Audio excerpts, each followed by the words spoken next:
山村静子さんですね。呪いはかけられた。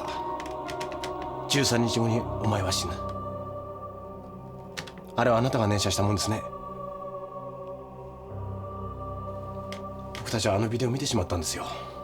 後ほどもう一度来てください。その時には全てを。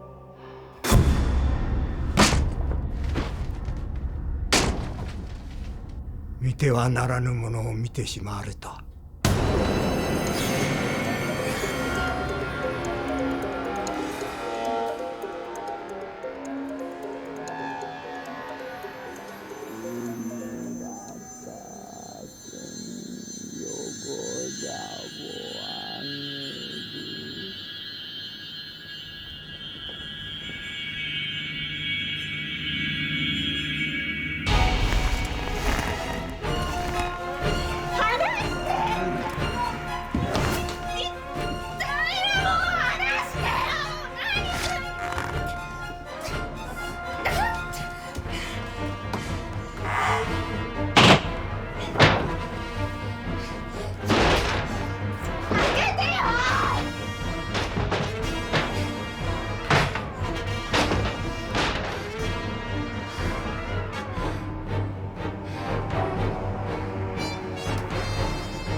大丈夫ですか先輩。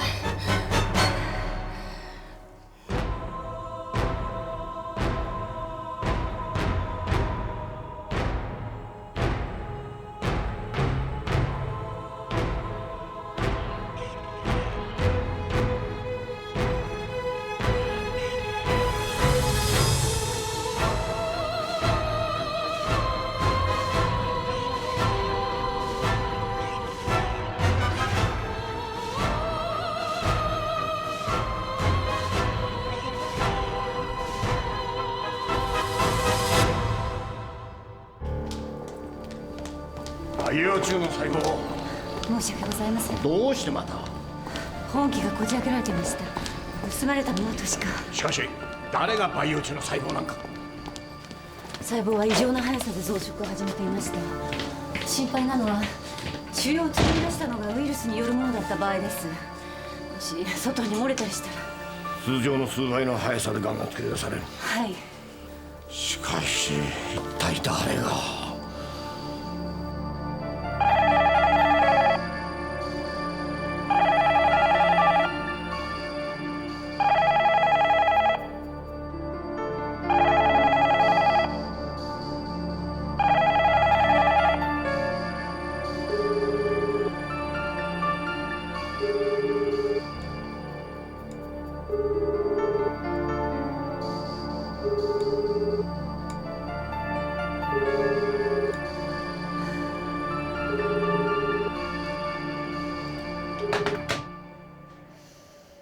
私たちこれからどうなるんでしょうか。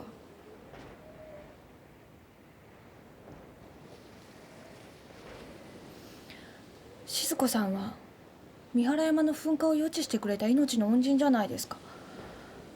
どうしてあんな目に。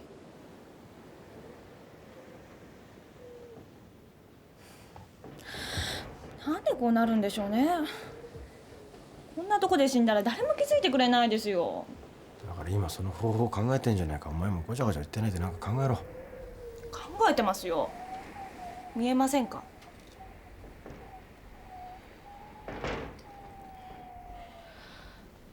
それにしてもせっかく山村静子までたどり着いたのにあとちょっとなんですよ。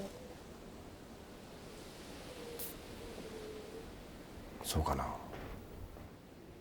なんで山村静子はあの時助かる方法を言わなかったんだろう。一つだけしなければならないことがございます。やらなきゃなんないことってなんだ。あ、なんだ。先輩、携帯電話ですよ。携帯電話。先輩の携帯電話ってどこにありますか。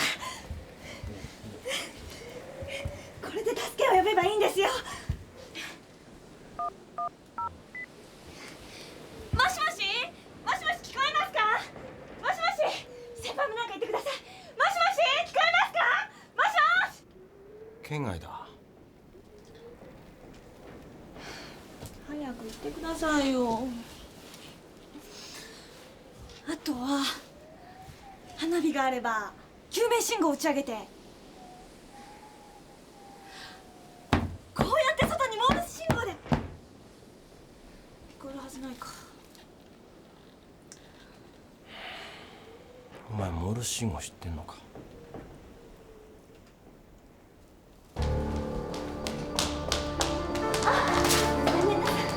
ごめんなさいね。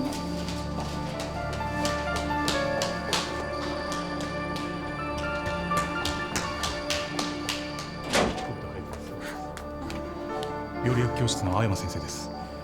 急な発熱で倒れたそうです。体中に発疹が。見たことのない症例なもんで。まさかこれ。いや、しかしありえない。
お前は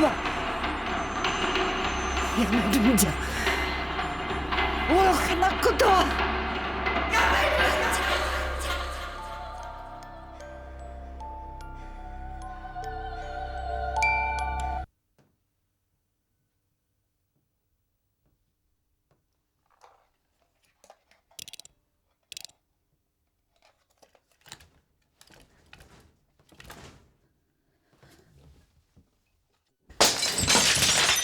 バッグの中なんか入ってないのか？ロープ切るようななんか刃物持ってないのか？なんでそんなもん持ってるんですか？爪切りとか。サロンセットの中にハサミが入ってます。そのチャックのところです。あ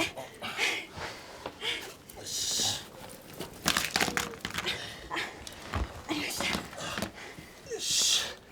ハサミ。どうしたんですか？使えないな。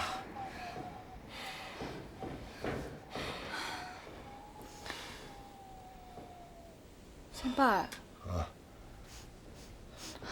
なんか匂いませんか？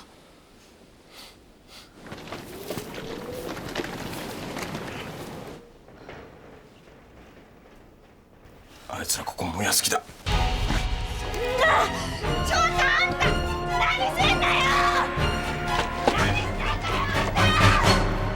やはり先生もそう思われますか？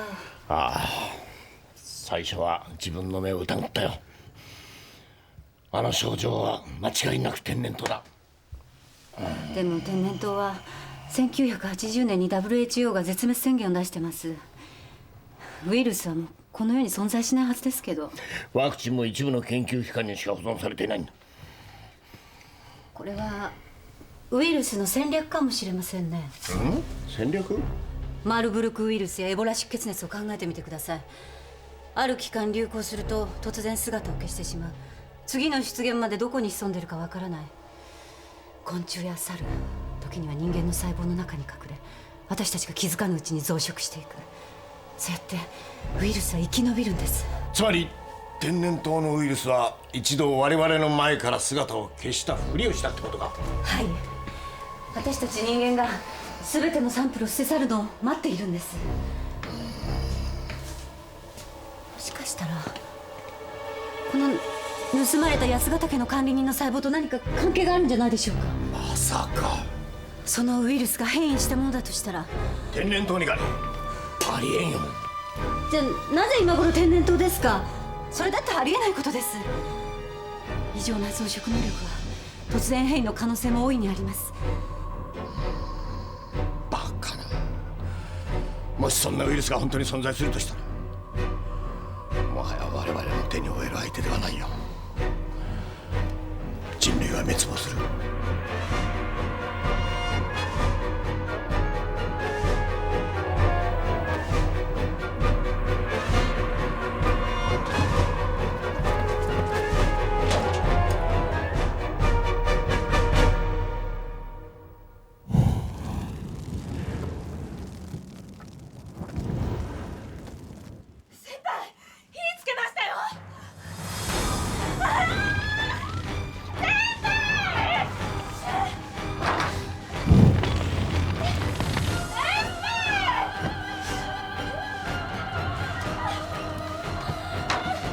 吉野どけどけ。おい、このかけら拾え。ほらほら、これでかいの拾え。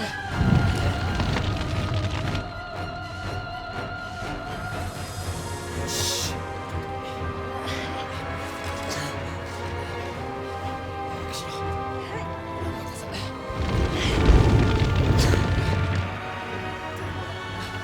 よし。動くな。動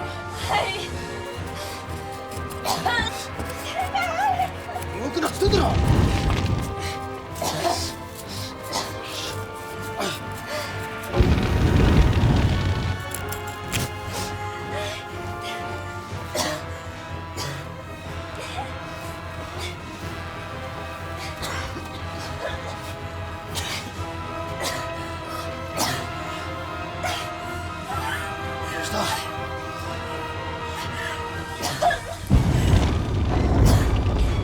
逃げろよ。お前先行け。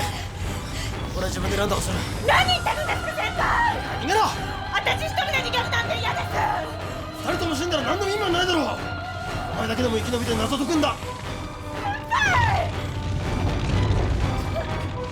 用意書頼む。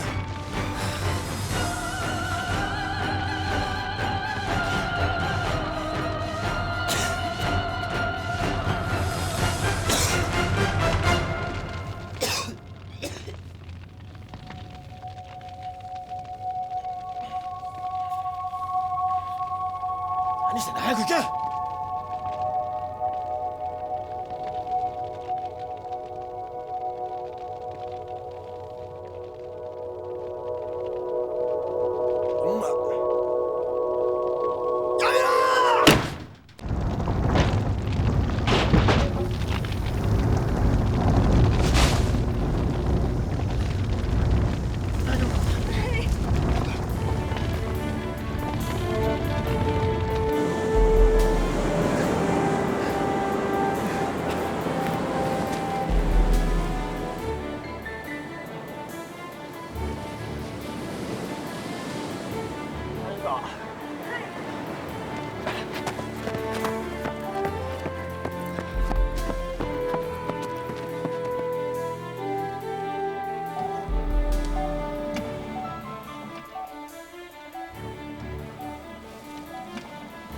肝機能は大丈夫かしら。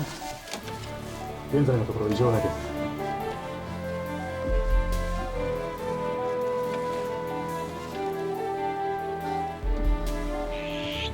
今度こそ山村雫から助かる方法を引き出すぞ。ちょっと待ってください。俺大丈夫か。ほら。さっきはもうダメかと思いました。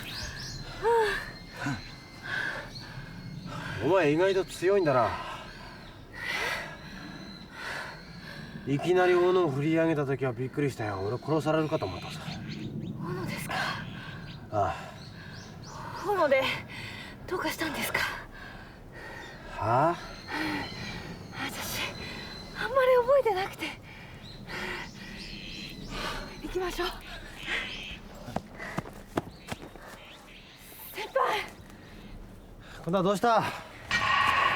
今高山隆二が。あ？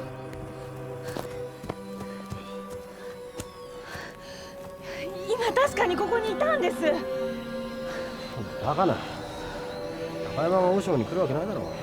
行くぞ。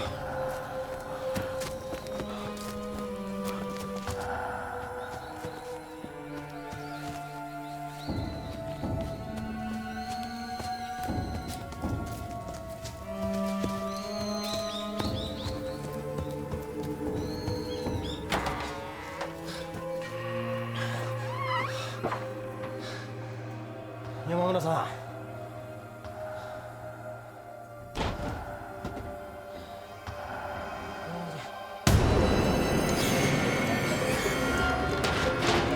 山村さん。どうして？さあ。またただの心臓麻痺。そうかもしれない。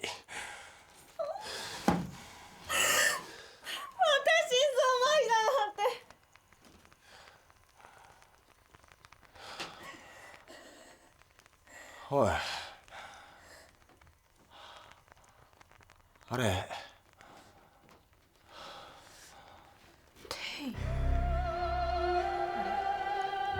また電車の後でしょうか？何の意味だ？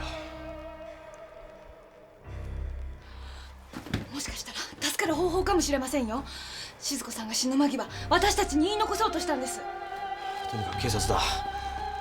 東京でこの遺体を調べたもの。ただの静まひかどうかそれでわかる。ちょっと待ってください。警察に連絡したら私たちまた足止め食っちゃうじゃないですか。いろいろ聞かれて、こんなところで何してたんだって話になって、下手したら犯人にされちゃうかもしれませんよ。だからってな。犯人は分かってます。なんだと？高山ですよ。私確かにさっき見たんです。急ぎましょう。早くしないとあいつ東京に戻っちゃいますよ。見立てで見張ってれば絶対来るはずです。先輩、先輩。分かった。こうしよう。俺はとにかくここに残って警察に連絡する。どうしてもこの遺体を調べてもらいたいんだ。私は？お前元町港へ向かい、そこで高山見張ってろ。もしあいつを見つけたらいいか、すぐに俺の携帯電話しろ。間違ってもお前一人であいつに立ち向かおうなんて思うなよ。はい。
パトカー出払ってて、どちらですか？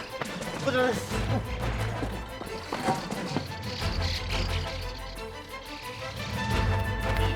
事件なんて久しぶりだ。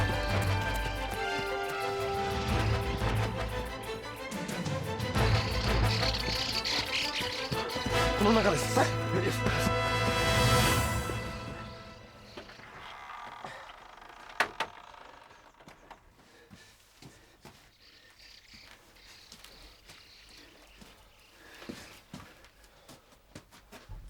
死体はどちら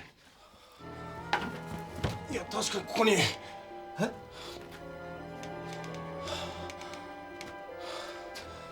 それらしいものはないようです。いや本当にここにあったんですって。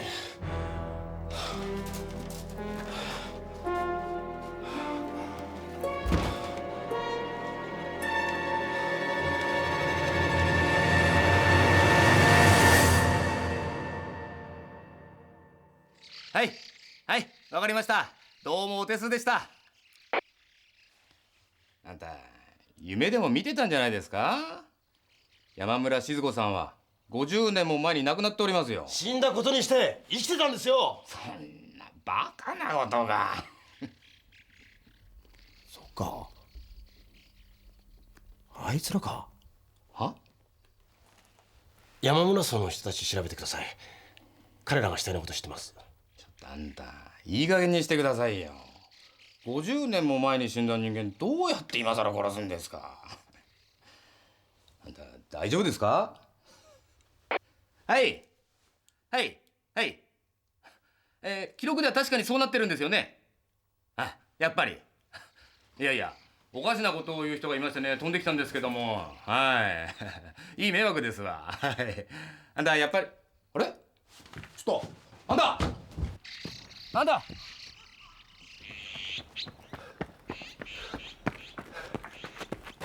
慶一郎さんいらっしゃいますか？坂井さん、それが先ほど急に出てって、それでね、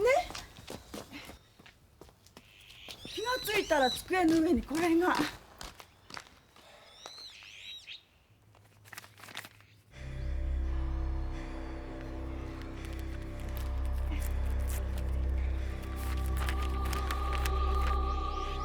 あなたがこの手紙を読んでいる頃、私は静子の死体と一緒に三原山の河口の中に身を投じていることでしょう。昭和32年、静子は三原山の噴火を予知しました。私たちがあの時全員助かったのは静子のおかげです。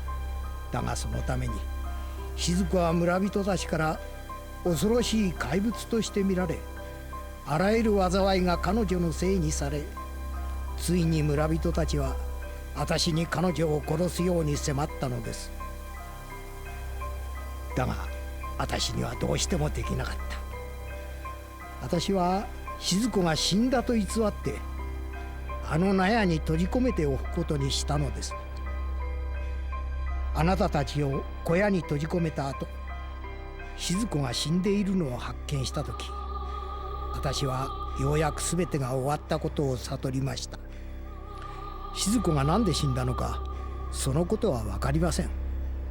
でももう全て終わったのです。息子の嫁はこの件については何も知りません。彼女のためにもここで見たことは全て忘れてください。私の最後の願いです。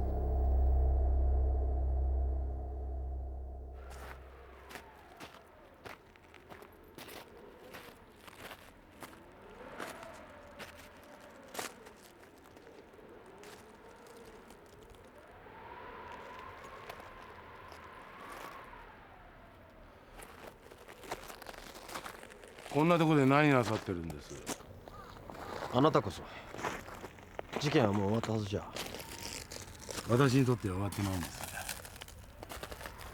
実は私警察辞めました。あなたのおかげです。今ごく個人的に例の金田教授殺しを追ってる。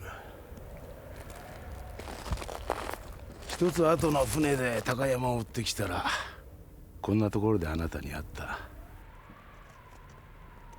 そうですか。高山本当に来てたのか。とぼけるな。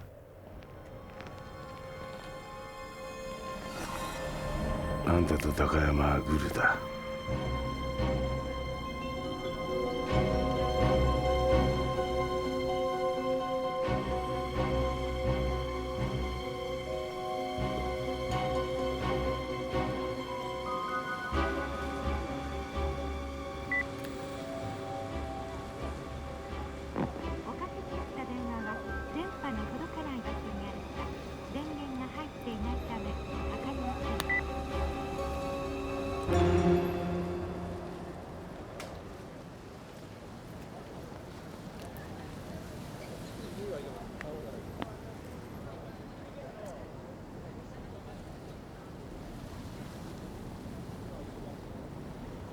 何か用ですか？用は分かっているはずです。あなたの目的は何ですか？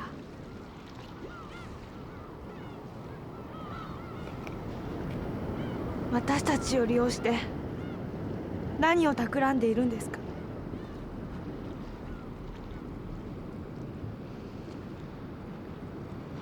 山村静子さんが死んだの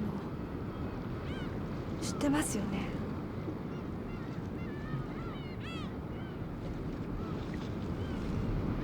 殺したのあなたじゃないんですか？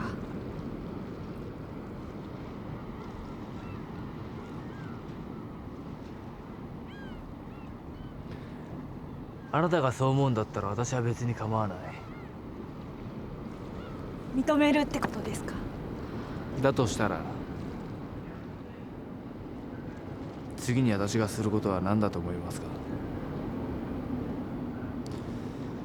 そこまで考えてなかった。私にそんな力があるんだったらあなたの口を封じることぐらい簡単にできる。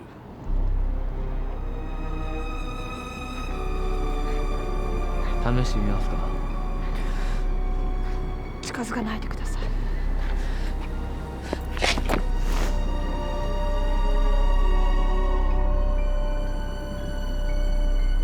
この島に長くいてはいけない。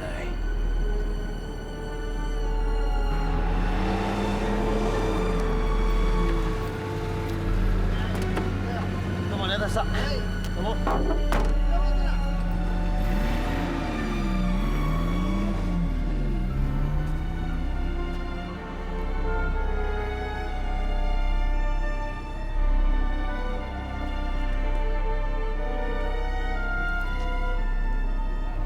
どうした？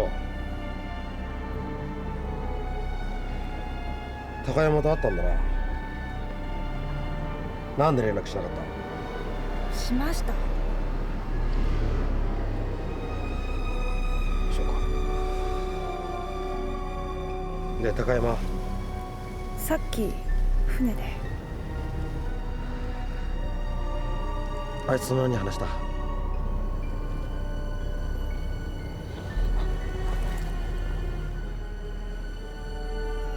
この島は危険だ、それから自分は間違っていたと言っていました。間違ってた？あのテープに念写したのは山村静子じゃなかった。テープに呪いをかけた人間は他にいる。そいつが山村静子を殺した。山村静子はそいつの怨念を解こうとして殺されたんだ。そいつは我々の手に負える相手じゃない。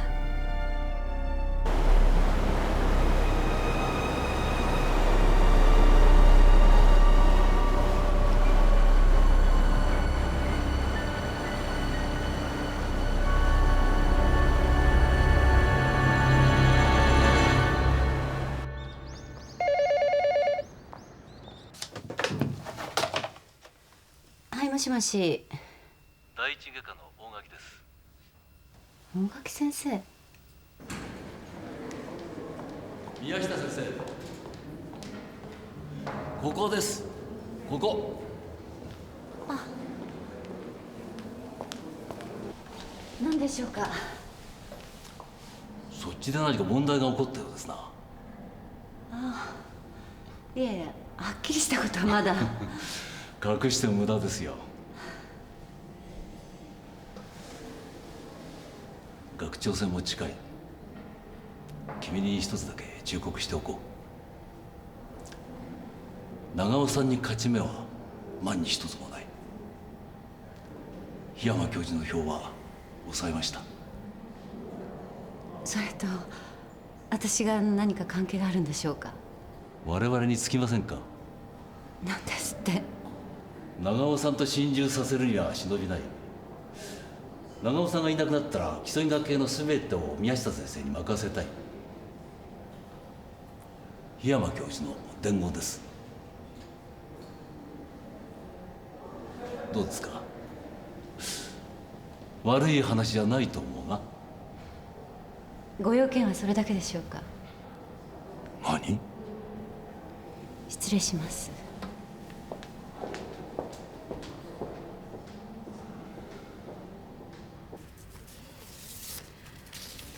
慶一郎さんは静子さんを愛していたんじゃないでしょうか。だからあんな形で何十年も一緒に暮らし続けた。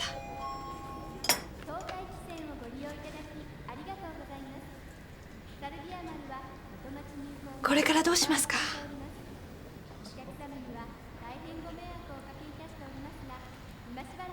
山村静子は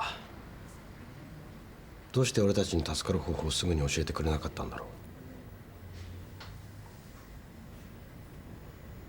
う。本当は知らなかった。だから教えられなかった。でもだとしたらどうして自分がビデオを作ったなんて嘘ついたんでしょうか？本当に呪いをかけた人間を知っていてかばっていたか。いや待てよ、あの壁に残されてた文字、手ですか？あれは助かる方法じゃなくて自分を殺した犯人の名前なんじゃないか。山村静子は死ぬ間際にビデオに本当に呪いをかけた人間を俺たちに教えようとしたんだとしたら、名前だとすると手サダ。生駒教授のところ行ってみよう。生駒教授？ここに来る前に見せたビデオ。あのニュースフィルムの。あの手が誰にしろ山村静子以上の超能力者だ。彼女がそいつに出会っていたとすれば生駒教授のところだ。東京に戻るには次は。ええ、ゆうべ急な用事ができてしまって。それであなたに呪いをかけた相手は見つかったの？え？昨日高山隆二がここに来たわ。高山が何しに？もうすぐあなたが死ぬって。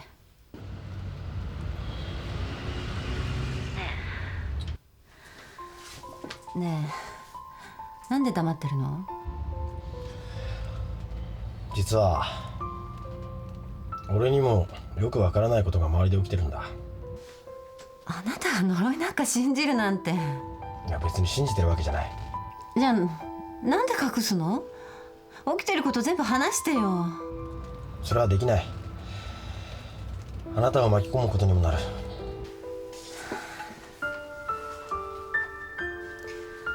高山が言ってた通りね。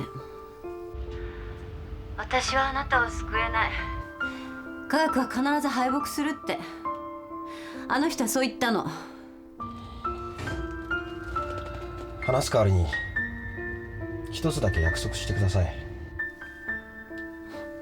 何？俺はあるビデオを見て事件に巻き込まれた。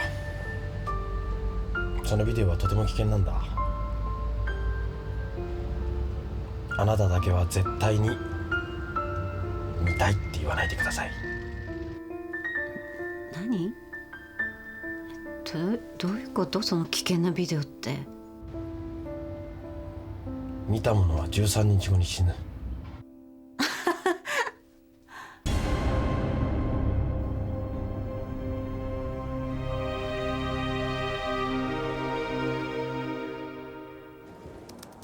何言ってるんですか？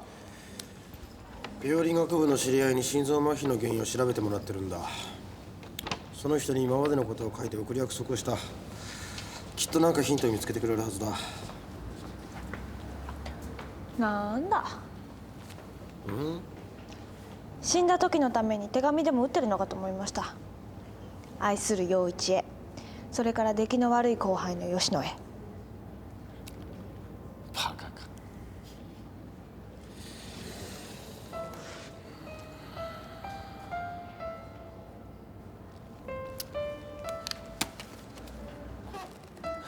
吉野。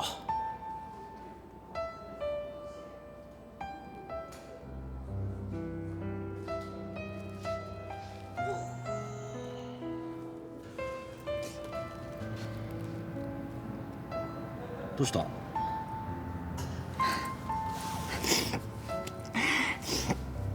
変ですよね、こんな時に。やっと希望が出てきたのに、どうして涙が出てくるんだろう。私、あの小屋に閉じ込められた時、もうこれで終わりなのかなって思ったんです。このまま先輩と死んじゃうのかなって。でも先輩が必死で助かる方法を探してたから、私も無理して平気な顔してたんです。そしたら先輩、人の気も知らず、お前も少しは真剣に考えるなんて言うから頭きて、結局泣く暇もないまま助かっちゃったんです。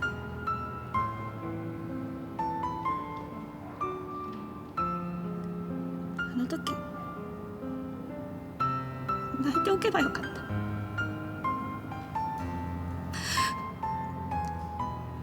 先輩と二人っきりの時に泣いておけばよかった。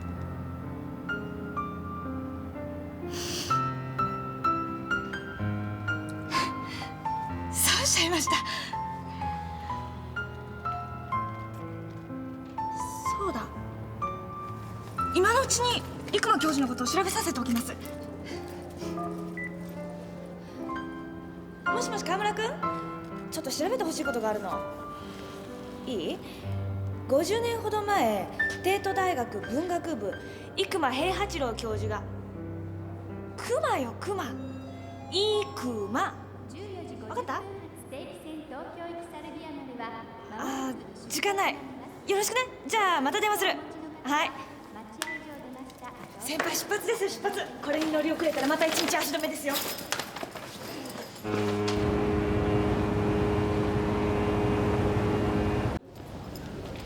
吉田さん。どう？分かった？はい。生間教授は10年前亡くなっていました。ただまだ奥さんは生きておられて、今こちらに。そう、ありがとう。今晩なんですけど、ご予定の方は？用があったらまた電話する。じゃあね。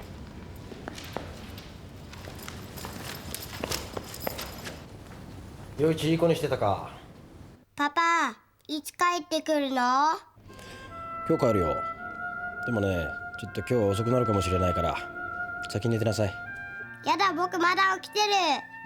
そういうわがままを言うと、お父さん約束忘れちゃうかもしれないぞ。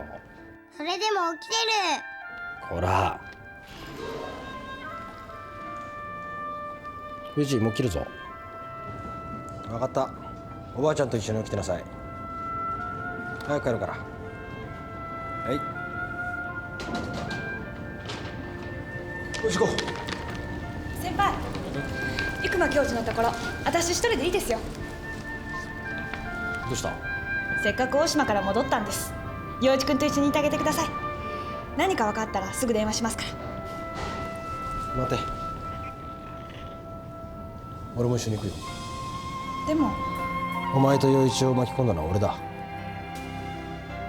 俺の責任だ。私、そんな風に思ってません。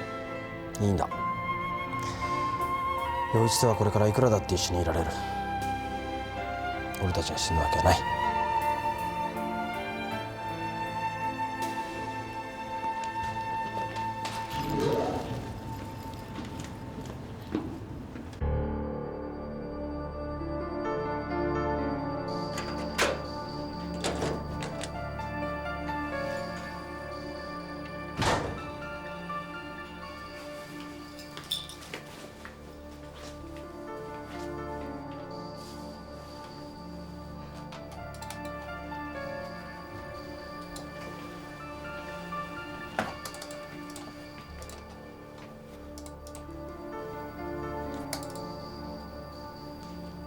何してるの？あなただったの、細胞盗んだの。誰かに頼まれたの？大垣先生ね。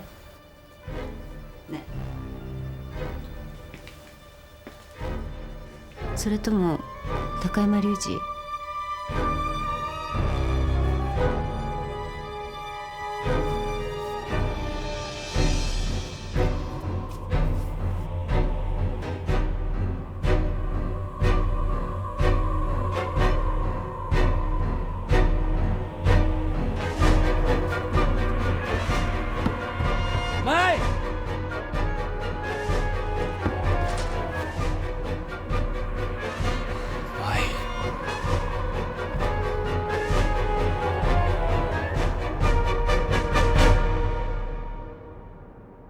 主人の平八郎は10年前失意のうちに病で亡くなりました。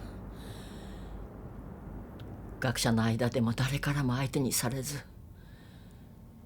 大学からも非科学的な風潮を助長したとかで追放されたんです。生間教授は最後まで超能力者の存在を信じておられたんですか？はい、死ぬ間際まで上音のように繰り返しておりました。今にわかる、分かってからでは遅いって。詳しいことをお聞きですか？何もかもあの女がいけないんです。あの山村静子という女に出会ってから主人はおかしくなってしまったんです。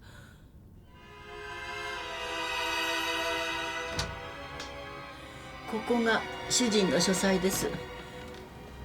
主人が生きていた頃のままになっております。私にはわけのわからないものばかりで。どうぞご自由にお調べになってください。ありがとうございます。ありがとうございます。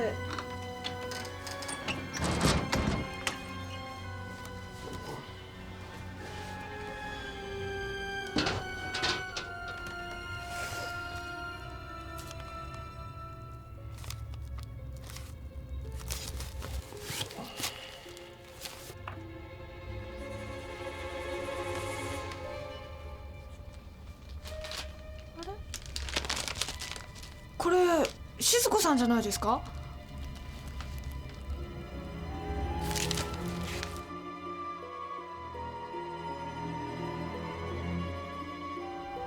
間違いないですよ。本当だ。でもなんで小さい時の静子がここに？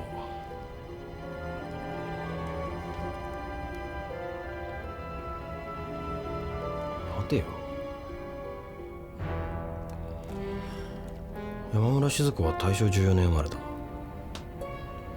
ていうことは25になってるはずだ。じゃあこれ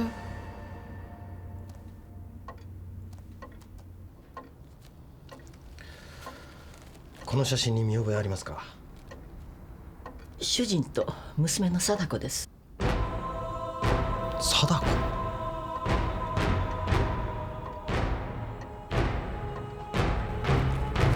貞子さんの貞はこの字ですか？ええ、そうですけど。先輩、娘さん今どちらに？すぐにお会いしたいんですけど。